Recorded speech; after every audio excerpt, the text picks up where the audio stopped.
Olá, bem-vindos ao FMPcast. Temos uma nova identidade, uma nova cor, é a FMP num novo momento.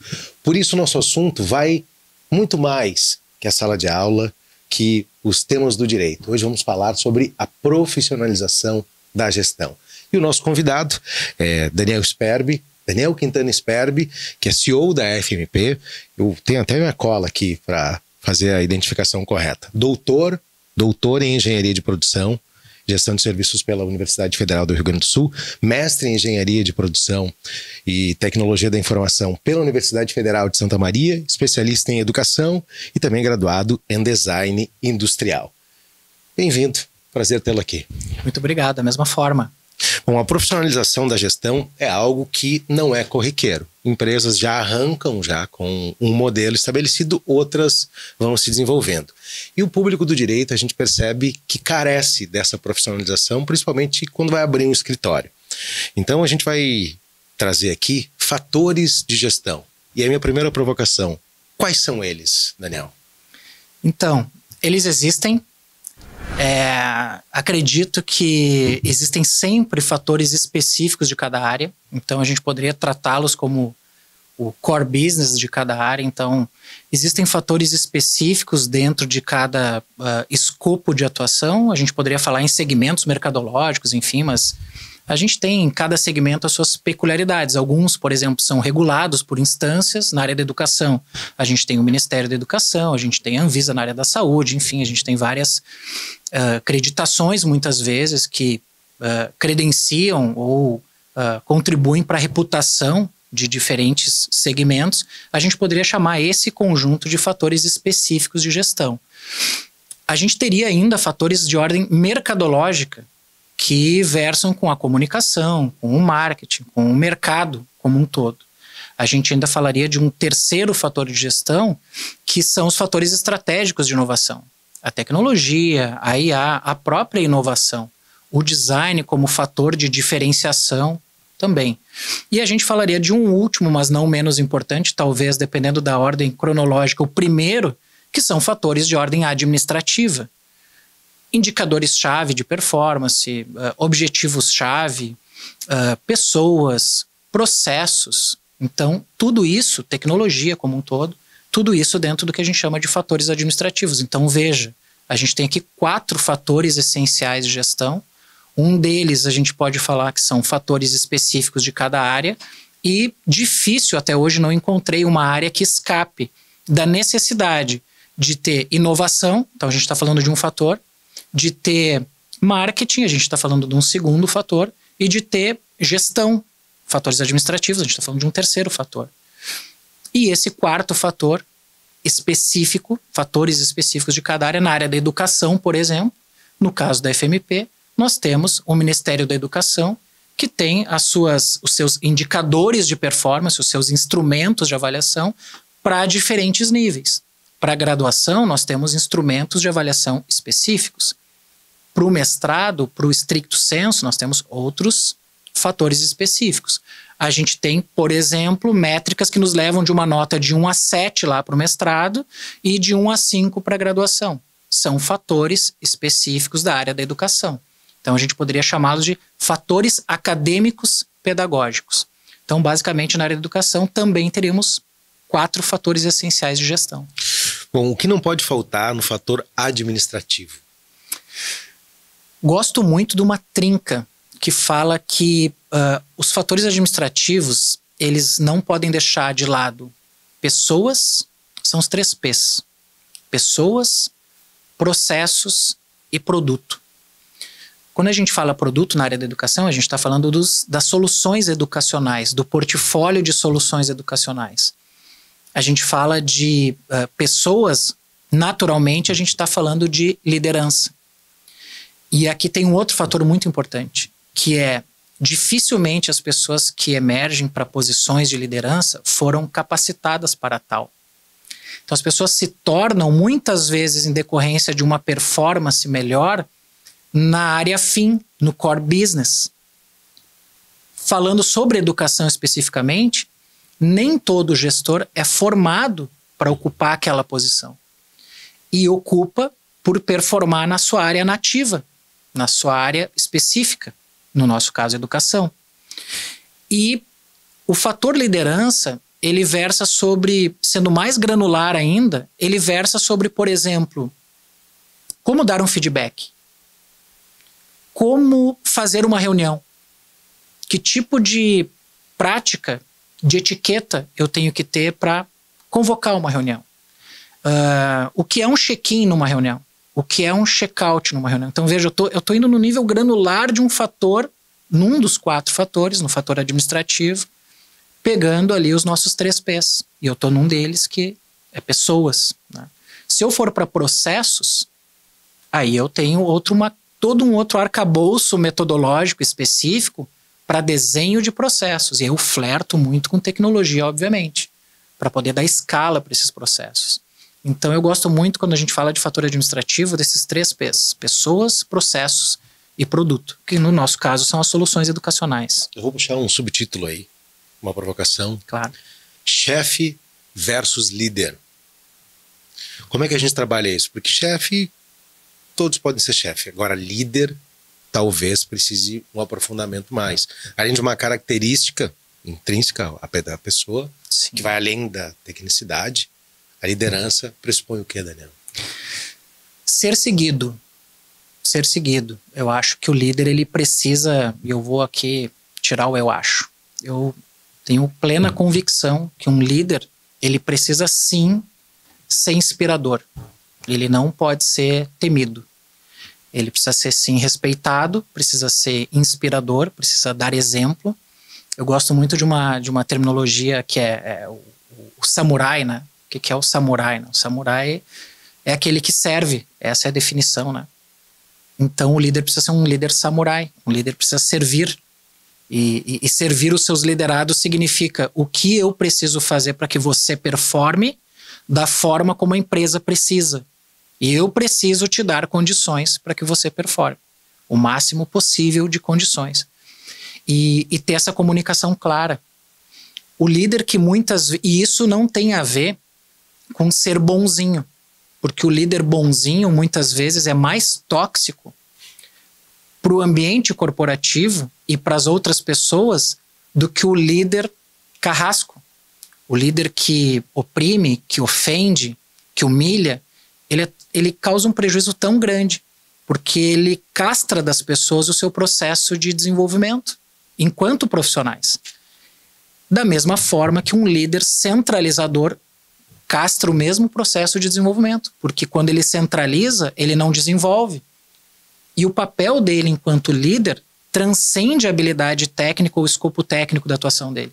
Quando ele se torna um líder, ele absorve uma nova matriz de gestão, de trabalho, com novos indicadores.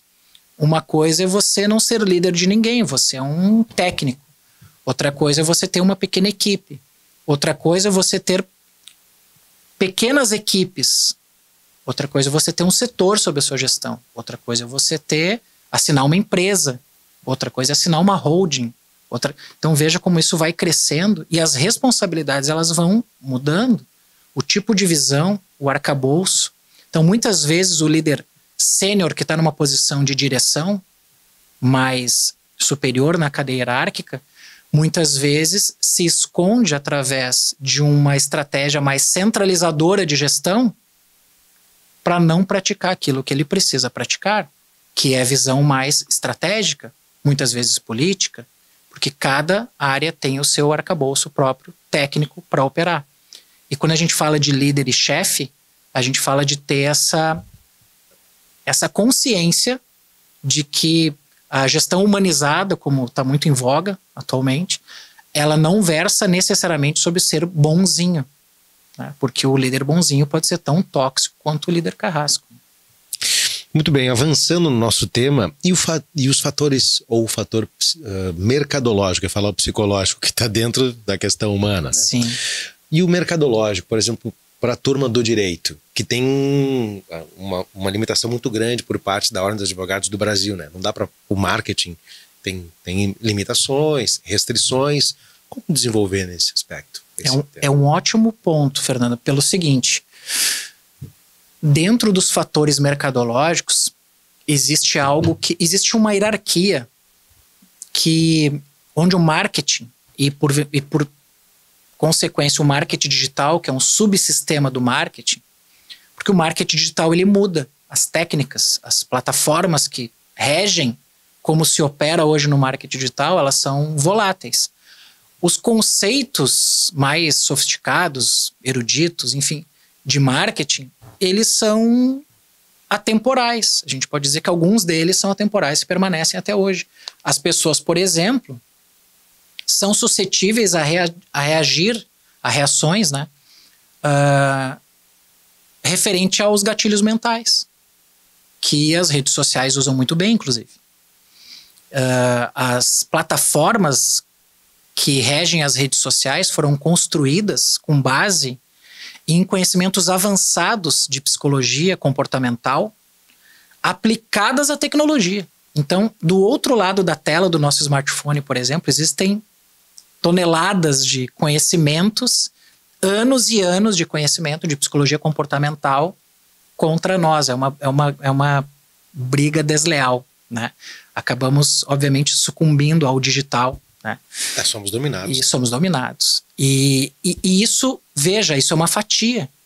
Então, o subsistema do marketing digital, que é regido pelo marketing, que é regido por algo maior que o marketing, e que poucas pessoas falam. E que aqui não existem, muito pelo contrário, restrições a escritórios ligados à área da advocacia, por exemplo, ou a instituições de ensino, né, no nosso caso, ou qualquer outro setor que tenha algum tipo de regulação que impeça, como a área da saúde, por exemplo, os médicos, que é o branding. E o que é branding? É gestão de marca. Branding é maior que marketing e é pouco falado. Branding, dentro da lógica da gestão de marca, significa você ter desenhado propositalmente, quer dizer, não é um mérito, não é um acaso, é um posicionamento de marca que todo posicionamento de marca existe, ou seja, as pessoas falam coisas a respeito da tua marca. Se você se posiciona, você tem um pouco mais de controle acerca do que elas falam da tua marca. A forma como você se comunica, o teu tom de voz, a tua linguagem visual, linguagem verbal, a cor que você usa, tudo comunica. Se a gente tem ali um brand book que está dizendo como tem que ser todos esses fatores, isso se aplica a escritórios, por exemplo, a gente tem um branding. A gente tem, por exemplo, dentro do branding, perguntas a serem feitas, tais como: para quem eu gero valor? Quem é o meu público? Dependendo dessa resposta, eu tenho uma diretriz, inclusive, para escolher a cor que eu vou usar na minha identidade visual. Na forma que eu vou atender o meu cliente, ou o meu paciente, ou o meu independente da área. Decisões a partir dessas respostas. Então, qual é a minha proposta de valor? Quais são os meus segmentos de clientes? Quais são as estratégias de relacionamento que eu uso com cada um deles? Os canais aos quais eu entrego esse valor que eu estou prometendo? Então, tem muita variável que o branding responde.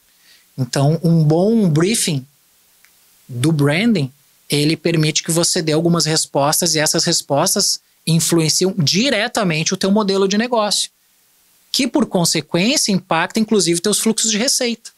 Porque é a partir dessa modelagem estratégica de negócio que você consegue fazer o que eu chamo de gerar dinheiro novo. O que é dinheiro novo? São novos fluxos de receita. É um serviço por assinatura de alguém que está acostumado a vender produto, enfim, né? São diversificações do fluxo de receita que versam com um dos fatores estratégicos de inovação, que é a questão da tecnologia, a questão da modelagem de negócio. Onde é que eu estudo modelos de negócio dentro desse grande arcabouço técnico dos 4 fatores, por exemplo? Dentro dos fatores estratégicos de inovação. Existe um indicador lá dentro que são modelos de negócios, que é se perguntar qual é o meu modelo de negócio, do meu escritório, da minha instituição de ensino. Por que quando a gente vê uma inovação no mercado, muitas vezes a gente pensa, por que eu não pensei nisso antes? Porque alguém pensou. E aí a gente se torna o quê? Um seguidor. Então, algumas empresas seguem e outras são seguidas, né? Então, e até isso é proveniente, não tem certo e errado. Eu quero ser uma empresa a ser seguida. Não necessariamente. A Samsung, por exemplo, ela nunca foi uma empresa que correu na frente da Apple. Pelo contrário, ela corria atrás da Apple. Mas ela não é uma empresa diminuta ou uma empresa menos importante. Ela sempre teve uma estratégia e um posicionamento de mercado. E foi fiel a ele.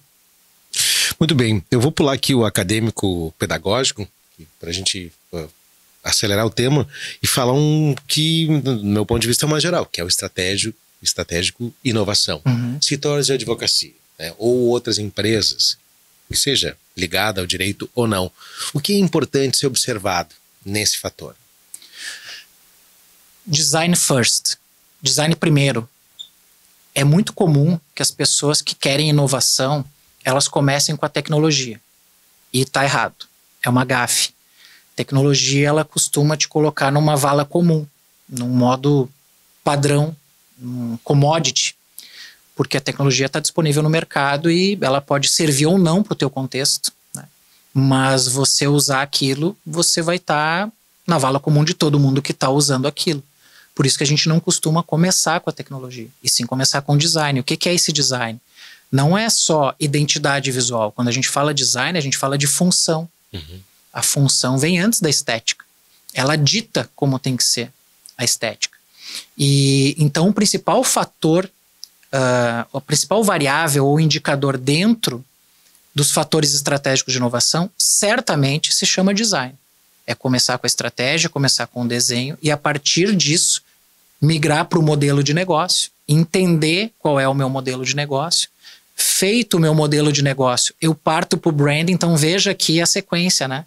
Eu começo com design, eu vou para modelagem de negócio, eu entendo o meu branding, eu respondo as minhas perguntas. Só depois eu vou para aquilo que todo mundo costuma ir de bate-pronto, para o marketing digital. Só depois eu vou para o marketing e caio no marketing digital. Todas essas outras etapas, as empresas costumam pular, subestimar, ignorar, e é dali que sai a diferenciação dessa sequência. A inovação, o design, ele motiva a inovação. E a inovação dá poder para a marca. E a marca promove fidelidade. E fidelidade sustenta lucro. Porque o cliente compra de mim, não compra do outro, né? Num caso de filantropia, num caso de não ter fins lucrativos, por exemplo, a gente fala em resultados, a gente não fala em lucro. Mas ainda assim ele provém da fidelidade.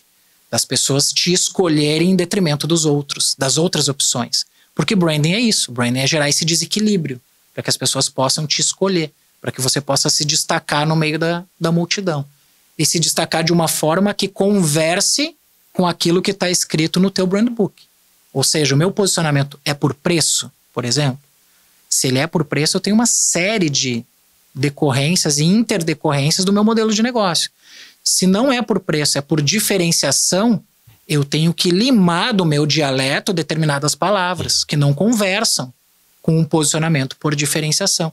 E não só palavras, atitudes também, né? Muito bem. O que mais, para a gente encerrar, tu gostaria de destacar nessa nossa fala final? Eu acredito que estar atento aos frameworks, às estruturas, os fatores de gestão, eles são muito didáticos. Eles permitem que você, independente do setor que você atua, que você faça perguntas importantes. Porque do geral para o específico, a partir do momento que você tem uma estrutura lógica, você consegue oferecer para as pessoas clareza. Clareza do papel delas perante a empresa, clareza do papel delas em relação ao setor que elas atuam, em relação a elas mesmas, em relação ao respeito que elas precisam ter com elas mesmas. Por que eu estou aqui? Qual é o próximo passo? Qual é o meu próximo degrau? Né?